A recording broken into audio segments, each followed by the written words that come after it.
প্রিয় ভাই বোনেরা, কিছু কিছু লোক আছে, কিছু কিছু মানুষ আছে, যখন এই এই এই মাফিয়া সরকারের টলমল অবস্থায় তখনই কিছু কিছু মানুষ হঠাৎ করে একটি কথা বলে বসে, আরে ধুর, বিএনপি আওয়ামী লীগ তো একই দল। নো, বিএনপি আওয়ামী লীগ কখনোই এক দল নয়।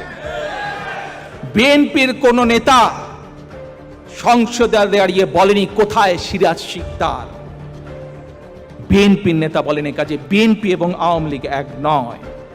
বিএনপি নিজের দলের লোকজনকে বিলিয়নিয়ার বানানোর জন্য কুইক রেন্টাল প্রজেক্ট করেনি। বিএনপি আওয়ামী লীগ এক নয়। বিএনপি রাতের অন্ধকারে ভোট ডাকাতি কখনো নির্বাচন করেনি। বিএনপি আওয়ামী লীগ এক নয়।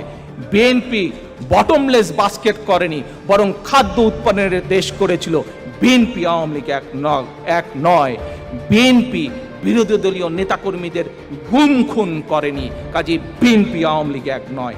খালেদা জিয়া কখনো বলেন নাই যে এর অবস্থা হেফাজতের মতন করে দিব, আওয়ামী লীগের অবস্থা হেফাজতের মতন করে দিব, কোনোদিন আমরা বলিনি। কারণ আমরা জনগণের শক্তিতে বিশ্বাস করি, জনগণই সকল ক্ষমতার উৎস।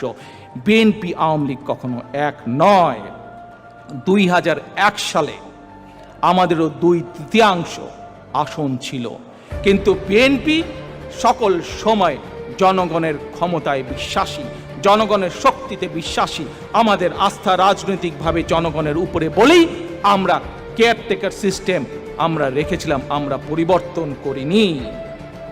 প্রিয় ভাই বোনেরা, all the prime ministers man, মনে আছে ডকুমেন্ট আল জাজিরা দেখিয়েছিল?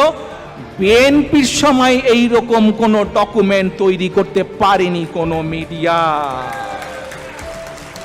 প্রিয় ভাই বোনেরা, জোর করে ক্ষমতা টিকে রাখতে, নিজেদের চুরি চামারি ডাকাতি, নিজেদের দুর্নীতির কথা যাতে মানুষ বলতে না পারে, ভোট চুরির কথা যাতে বলতে না পারে, যাতে প্রতিবাদ করতে না পারে, বিরোধী দল থেকে দমিয়ে রাখার জন্য আয়নাঘর কে তৈরি করেছে? এই মাফিয়া সরকার। বিএনপি কোনোদিন আয়নাঘর তৈরি করে নাই, কাজে বিএনপি আওয়ামী লীগ এক নয়। কাজে যারা বলেন বিএনপি আওয়ামী লীগ এক, দয়া করে ভুলে যান, বিএনপি আওয়ামী লীগ আর নেভার বি এক, নেভার দে আর সেম।